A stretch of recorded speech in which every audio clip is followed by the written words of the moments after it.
Harry Moore-Gwyn highlights 2 paintings in the collection and gives advice to new collectors.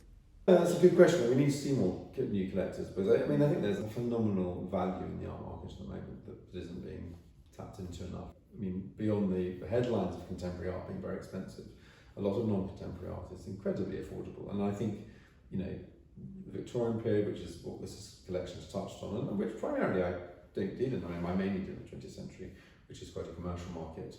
But in both those markets, there's huge opportunity to buy lesser-known artists, to buy things that aren't fashionable. And if you don't need to sell them, buy them because you like them. And undoubtedly, anyone would say to you, buy something you like is the first bit of advice. I think take notice of the condition to a degree. If you buy watercolours very faded, it's a very far removed from what that watercolour was intended to be, and you're not really buying that work of art in its intended form. I would also say buy something that's true to its period and its date, that isn't a pastiche, that is a good example of what it's trying to be. They're all good. I think that's all good advice for collectors. I think the quality of this picture sort of speaks for itself, really. It's just a wonderful bit of painting. And it is sort of worthy of the Italian 15th century, if you like, the sense of the relationship between 2 figures. It's a beatific figure of Mary, of course, that.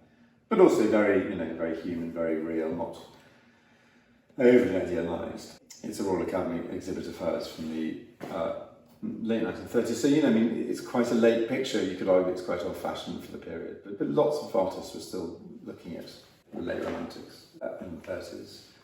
And, as I said, painted in tempera. It's not a pastiche. This doesn't look like a copy of a 15th century Italian picture either. It's in some way, which isn't always easy to define. It's very clearly 20th century, and I think it's very clearly British in 20th century, actually. Well, she didn't just do religious. I mean, fun enough, I think a lot of her paintings she's interested in women. I mean, she's a great painter of women and the relationships of women and portraits of women. I think I've written in my note on the actually that I think, whilst it is a religious subject, it is as much about this touching meeting, this moment between 2 women, if you like. It's a very, very human interpretation of that New Testament subject. We talked about the influences of Pre-Raphaelite art. I mean, the Briarwood, this isn't explicitly the story of the Sleeping Beauty, I don't think.